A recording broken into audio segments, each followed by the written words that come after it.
ഇന്നത്തെ നമ്മുടെ റെസിപ്പി ഒരു ബീഫ് വരട്ടിയതാണ്. ഞാനിവിടെ 2 കിലോ ബീഫാണ് എടുത്തിട്ടുള്ളത്. നല്ലോണം വൃത്തിയാക്കി കഴുകി ചോരയെല്ലാം കളഞ്ഞ ബീഫാണ്. അത് നമ്മളൊരു കുക്കറിലേക്ക് ഇടാം. അതിലേക്ക് ആവശ്യാനുസരണം മഞ്ഞൾപ്പൊടി, മുളക് പൊടി, മല്ലിപ്പൊടി, നിങ്ങൾ എത്രയാണ് ബീഫ് എടുക്കുന്ന ക്വാണ്ടിറ്റി അതിനനുസരിച്ച് ഈ പൊടികളൊക്കെ ഇടുക.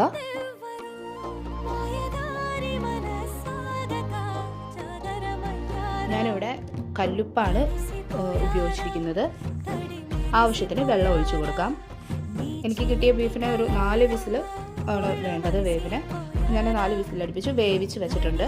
നമുക്ക് കാച്ചുന്നത് എങ്ങനെയാണെന്ന് നോക്കാം. അതിനായിട്ട് ആദ്യമായിട്ട് ഒരു ഉരുളി വെച്ച് ഞാനിവിടെ വെളിച്ചെണ്ണയാണ് ഉപയോഗിച്ചിരിക്കുന്നത്. വെളിച്ചെണ്ണ ഒഴിച്ച് അതിലേക്ക് വേപ്പില ഇട്ട് കുറച്ചധികം വേപ്പില ഇടാം.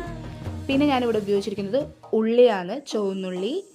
അത് ഒരു ഉള്ളി നടുമുറിച്ചിടുക, അല്ലെങ്കിൽ കുറച്ച് അരിഞ്ഞിട്ട് ചുവന്നുള്ളി മാത്രമാണ് നമ്മൾ ഈ ഒരു റെസിപ്പിക്ക് യൂസ് ചെയ്യുന്നുള്ളൂ. അത് വഴറ്റിയെടുത്ത് അതൊന്നും ഒരു ബ്രൗൺ ഷെയ്ഡ് ആകുമ്പോൾ മാറ്റി വെച്ച് അതിലേക്ക് അതേ വെളിച്ചെണ്ണയിലേക്ക് തന്നെ നമ്മൾ നാളികേരക്കൊത്ത് ഇട്ട് വറുത്തെടുക്കണം. ജസ്റ്റ് ഒരു ബ്രൗൺ ഷെയ്ഡ് ആകുമ്പോൾ നാളികേരക്കൊത്തിലേക്ക് നമ്മൾ മാറ്റി വെച്ചിരിക്കുന്ന ഉള്ളി നമുക്ക് ഇട്ട് കൊടുക്കാം. കുരുമുളക് പൊടി, ഗരം മസാല, ഇതെല്ലാം കുറച്ച് കൂടുതൽ ഇടണം. വേറെ നമ്മൾ മസാലകളൊന്നും ഈ ഒരു റെസിപ്പിയിൽ നമ്മൾ യൂസ് ചെയ്യുന്നില്ല. പിന്നെ നമ്മളിടുന്നത് വറ്റൽമുളക് പൊടിച്ചതാണ്, കുത്തുമുളക്, എരിവിനനുസരിച്ച് ഇടുക.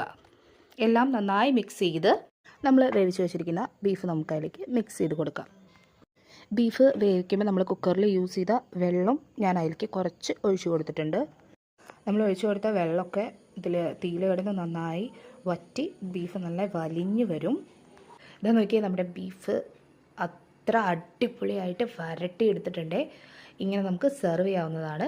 ഇനിയിപ്പോൾ നമ്മളിപ്പോൾ എബ്രോഡ് പോകുന്ന ആൾക്കാർക്കോ എങ്ങനെയെങ്കിലും യാത്ര പോകുന്നവർക്കൊക്കെ നമുക്കിത് കൊടുത്തു വിടണം എന്നൊക്കെ ഉണ്ടെങ്കിൽ ഇത് കുറച്ചുകൂടെ ഡീപ്പ് ഡ്രൈ ആക്കിയിട്ട് നമുക്ക് കൊടുത്തു വിടാം. അപ്പോൾ കേടാവാതെ ഒത്തിരി നാൾ ഇരിക്കാൻ പറ്റും. അതൊരു സിബ്ലാക്ക് കവറിലിട്ട് റെഫ്രിജറേറ്ററിൽ സൂക്ഷിച്ചാൽ മതിയേ.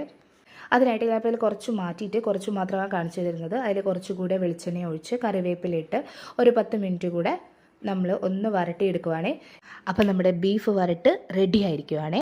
എല്ലാവരും വീട്ടിലൊന്ന് ട്രൈ ചെയ്ത് നോക്കണേ.